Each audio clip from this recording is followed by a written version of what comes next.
Tataka naman ako kasi binibigyan mo pa ng importansya sa trililing. Wala dapat yan.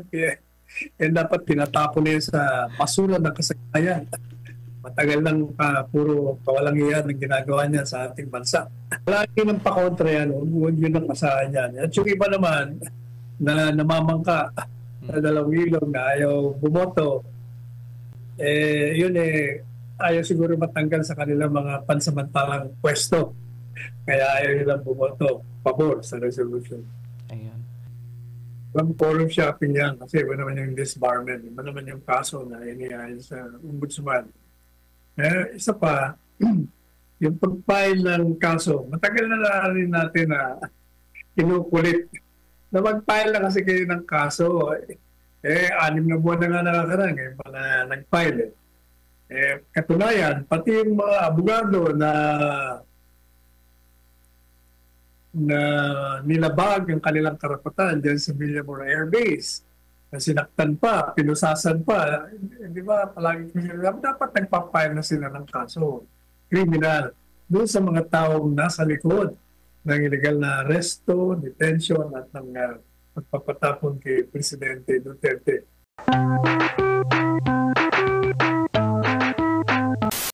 Hindi mensahe para sa kanila. Hindi. Kailangan ang lahat ng sangay ng gobyerno ay mag-focus para sa pagtulong sa kanila. Kinakailangan all the resources of the government must be focused on helping the victims, rehabilitating the place, at lahat ng bagay na maaaring gawin. At tigilan muna natin ang pamumulitika sa Kongreso. Kung kinakailangan, bigyan nyo ng emergency power ang Presidente Marcos Jr.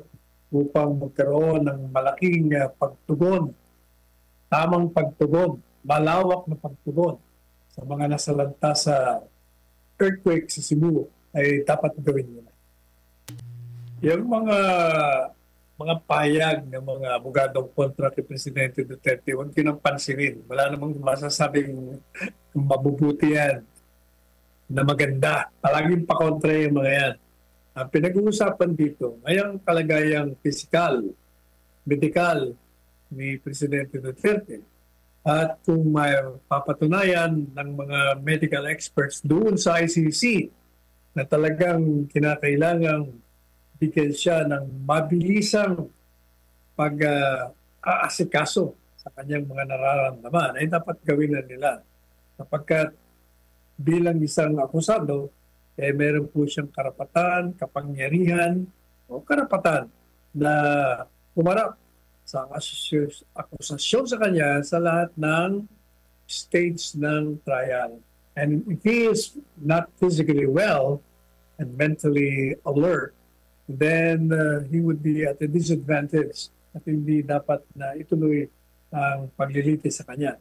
Meanwhile, yung resolution na humihingi ng humanitarian consideration upang bigyan siya ng pansamantalang paglaya ay nararapat lamang at hindi totoo na ito ay walang epekto sapagkat ang isang resolution galing sa isang malaking pangatlong sangay ng gobyerno ay malaking pahayag ng namamahala ng ating bansa ang kanilang pakikiisa at paghingi ng konsiderasyon sa naging dating Pangulo. At yan pag nakarating sa ICC, ang dating sa kanila ay bakit ang isang tao na dinidemanda na pumatay ng marami, bakit siya makakakuha ng suporta sa isang sangay ng gobyerno? Kaya yan po yung magandang hakbang na ginawa ng mga senador sa Senado. Lagi ng pakontra yan, huwag yun ang asahan yan. At yung iba naman na namamangka sa dalawang ilog na ayaw bumoto, yun ayaw siguro matanggal sa kanilang mga pansamantalang pwesto. Kaya ayaw nilang bumoto pabor sa resolution. Ayun. Unang-una tungkol sa kalagayan ni Presidente Duterte, kinakailangan ng ICC bilang hukuman na magliliti sa kanya ay siguraduhin na pangalagaan nila ang kalusugan ng Presidente Duterte. Kapag gaya ng binanggit na nga natin kanina, siya ay may karapatan na umattend ng bawat hearing ng kanyang kaso at magpartisipa. At kung hindi kaya ng kanyang katawan, kanyang kaisipan, hindi siya mentally alert, hindi dapat talaga ituloy yan. Dapat ipagpaliban. At kaugnay naman doon sa mga tataka naman ako kasi binibigyan mo pa ng importansya sa trililing. Wala dapat yan. Kaya dapat pinatapon na yan sa basura ng kasagayan. Matagal lang puro kawalang iyan ang ginagawa niya sa ating bansa. At marami nang naloko yan. At yan nireject na ng taong bayan paulit-ulit. Kaya dapat hindi na pinapansin yan. Ngayon, ang tanong, makaka-apekto ba sa trial kung ang Pangulong Duterte ay hindi mo na humarap? Makakabuti sa kanya sapagkat kung naharap ka sa isang akusasyon sa iyong maselan, kailangan ikaw ready. Hindi pa pwede yung mga sinasabi nila na yung kalagayan ng courtroom ay makakabuti sa isang akusado na may sakit. Hindi pa pwede yan. Kung may sakit ka, talaga may sakit ka. Kaya dapat wala munang trial. Kaya unang-una, alam mo, sa totoo lang, hindi ako believe kay Mayor Magalong. Kasi yung mga expose niya, hindi naman batay sa personal knowledge. Puro galing sa kwento. Kwento sa kanya ng ganito, kwento sa kanya ng ganyan. At on the basis of that, nilalabas niya yung corruption. Kaya sa tingin ko, wala siyang personal na kaalaman. Gaya na rin ng kanyang sinasabi na nakausap niya si ganyan. Ito ang sinabi sa kanya.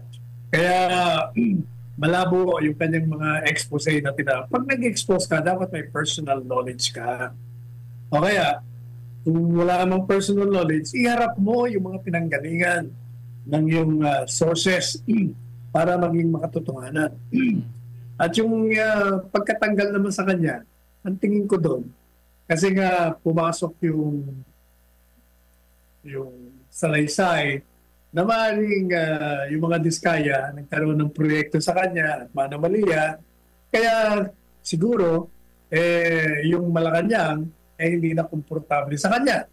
Kasi nga gusto mo ipalabas sa Malacanang na lumikha sila ng isang independent, walang mantsa ang mga miyembro. Pagkatapos itong si Mayor Magalong biglang sinisiraan na maaaring kasama dyan sa anomalya. Yan ang katotohanan dyan. Pero kung ako si Mayor Magalong, kailangan, kung meron kang expose, Mayor, kailangan may personal knowledge ka. Mas kapanipaniwala. Hindi lang yung nanggagaling sa ibang mga pinanggalingan na hindi mo naman tinutukoy kung sino para itong mga ito ay makaharap sa investigasyon at sila mismo ang magsabi ng mga ipinahayag sa iyo. Otherwise, ordinaryong politiko ka lang na ginagamit mo ang mga ito upang makakuha ka ng media mileage para gumanda ang iyong inahin. Unang-una, matagal na natin sinasabi, puro walang saysay ang mga investigasyon. Hindi na kailangan magkaroon ng investigasyon for the simple reason na tinukoy na nga ng Presidente Marcos Jr. kung sino ang mga involved. Madalit sabi, nagkaroon na siya ng investigasyon.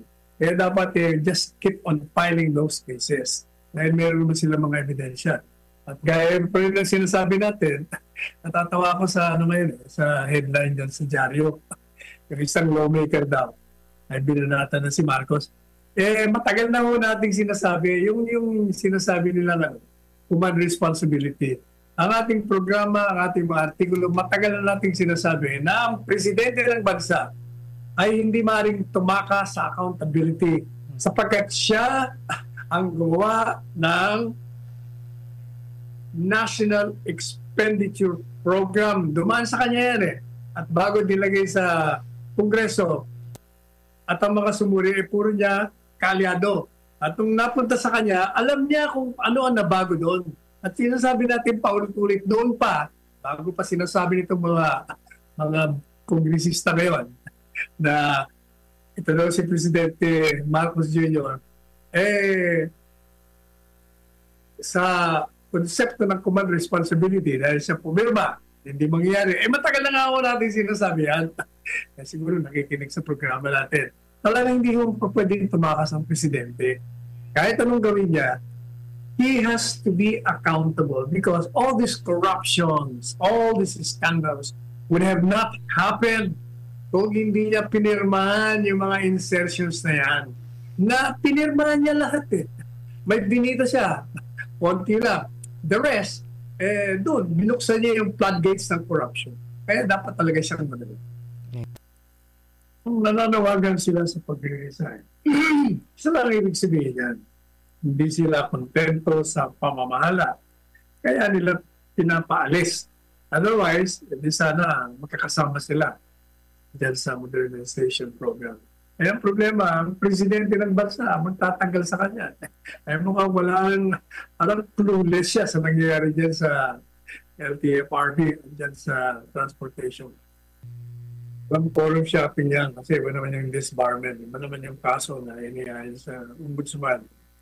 Eh, isa pa, yung pag-file ng kaso, matagal na rin natin na kinukulit na mag-file na kasi kayo ng kaso. 6 na buwan na nga nakakarang pala nag-file. Katunayan, pati yung mga abogado na nilabag ang kanilang karapatan dyan sa Villamor Air Base, na sinaktan pa, pinusasan pa, di ba, palagi dapat nagpa-file na sila ng kaso criminal doon sa mga taong nasa likod ng illegal na arresto, detention at ng pagpapatapon kay Presidente Duterte. Pero anyway, kahit na 6 na buwan, ngayon pala nag-file, okay na rin yun. Basta mahalaga na i-file na. Pahayaan natin ang korte ang magdesisyon kung nararapat bang tanggalan sila ng lisensya, dapat silang ikulong o kung ano pa man. Wala naman yan. Opo. Ito naman po from Jack Sparrow, another YouTube comment. Attorney Sal, paki-advise si VP Sara na wag mag-absorb ng mga congressman sa partido. Tablahin sila lahat at magpasok na lang ng bagong politician na qualified. Hindi lang mga congressman, pati yung mga nagbabalat kayo. Kasi napapansin natin, marami nagsisip sa kanya, yung mga dating kasamahan na tumahimik sa harap ng illegal na pag-aaresto. Ngayon, nung nakikita nilang lumalakas si VP Sara at sigurado maging presidente, nagpupuntahan sa kanya. Yung mga tinanggal sa nakarang administrasyon, wala nang ginawa kundi magsipsip. At gusto nilang mapasama sa tagumpay. Kaya yan ang iingatan ng grupo ng mga Duterte. Kailangan talaga nila ng discernment, Attorney Sal. Ito naman po from Storm Rider. Attorney Sal, ano na po ang balita sa writ of habeas corpus na final sa Supreme Court? Masyado na pong tumatagal si Tatay Digong sa The Hague. Pwede po bang kasuhan ng ICC? Pinarusahan na nila si PRRD. Wala pa namang malinaw na kaso. Unang-una, yung petition for writ of habeas corpus na inihain namin ang aking anak na si Paulo sa Korte Suprema, hindi pa ako nare-resolve. At katunayan, kami gumagawa ngayon na isang misyon upang kayatin pakiusapan ng Korte Suprema na kung maaari ay magbigay ng resolution doon sa maraming issues na aming inilahad sa kanyang apak. Kapagkat 6 going 7 months na, nakabinbin pa rin. At kinakailangan na talagang magkaroon ng resolution at malaman na kung ano ang dapat na gawin ng gobyerno, kapag kaya naman talaga ng gobyerno, pag inutusan ng Korte Suprema, na pabalikin ng Presidente Duterte at upang ilatag din ang mga doktrina na ang mga nag-arresto sa kanya ay hindi tumupad sa batas, nilabag ang batas, at dapat sila ay managot. Ngayon, doon sa tanong na pwede bang i-demanda ang ICC, saan mo i-demanda ang ICC? Dito sa atin. Hmm. Walang jurisdiction po ang ICC. Walang jurisdiction tayo sa ICC po. Ayan po. Ito naman po from Rodel Pasana. Ano na ang nangyari kay BBM? Imbes na tumulong dito sa Cebu, binebenta nila ang tag 20 pesos na bigas imbes libre. Okay lang po ba sila? Hindi natin alam kung nagbebenta o ano. Alam naman natin, in fairness to this president, nandun siya para tingnan ang nangyayari at tulungan ng ating mga kababayan. Kahit na nga atrasado siya ng 2 araw bago siya pumunta. Ayan. Pero meron pong nagpadala ng mensahe, Attorney Sal, ewan ko kung totoo ba ito na parang issue or accusation from Cherry Me.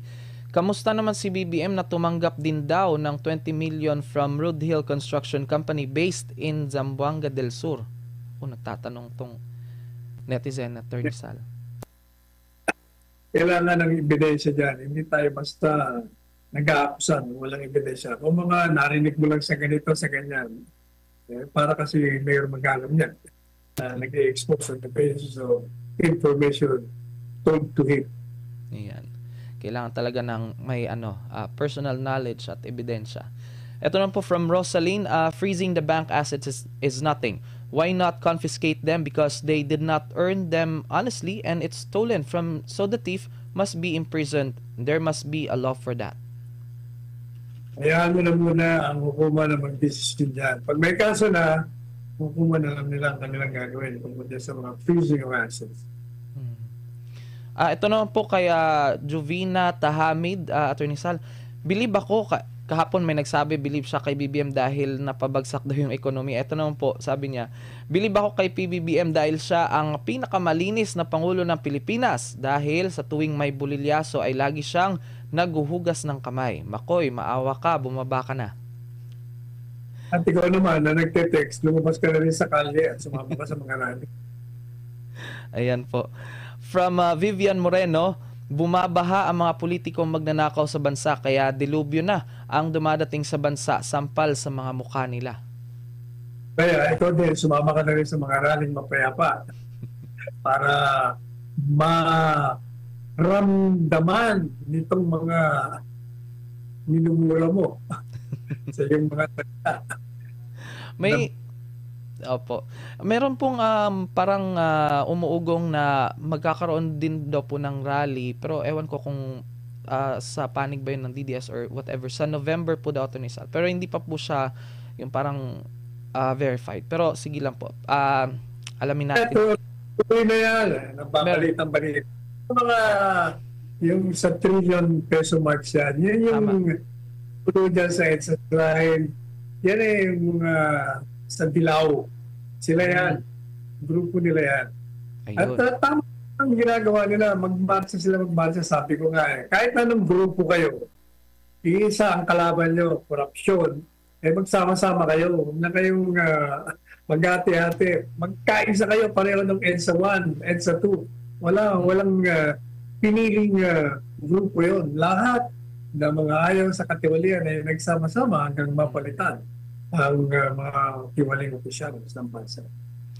Yan. Baka siguro din, Attorney Sal, yung sa side naman ng military, hindi talaga sila pa gagalaw hanggat hindi na-unite yung mga taong sumisigaw ng yan, sa mga rally ngayon kasi nga nagkakabahagi pa rin sila hanggang ngayon.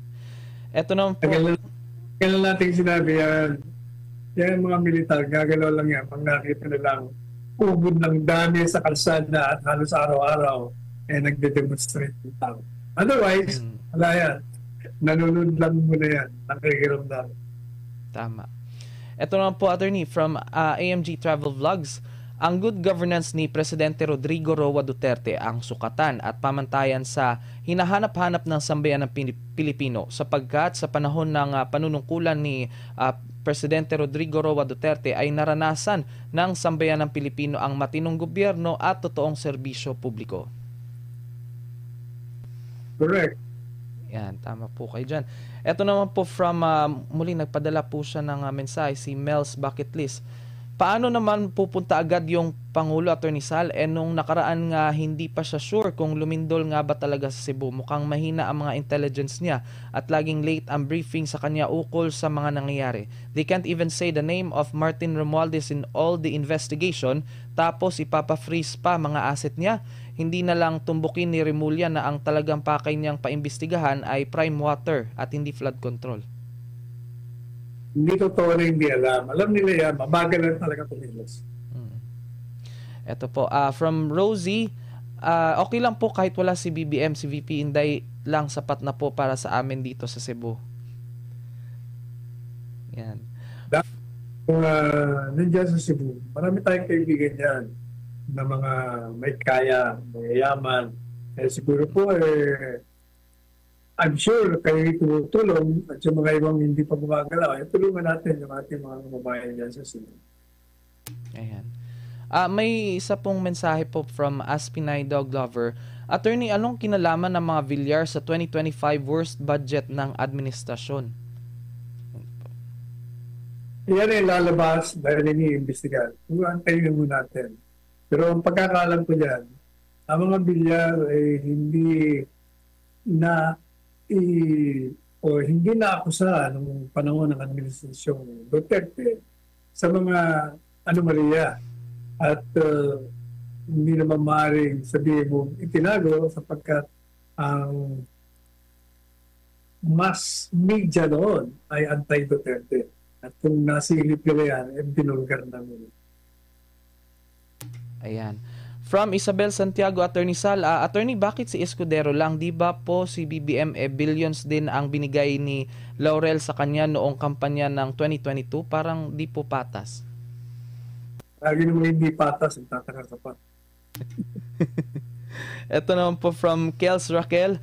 Sino pa kaya maniniwala dyan? Magpa-hair follicle ka muna bago kami maniwala sa iyo. Lahat ng sinasabi mo hindi tumutugma sa mga ginagawa mo. Ikaw na ang pinakasinungaling na naging presidente. Si BBM yan, tinutukoy niya, Attorney Sal.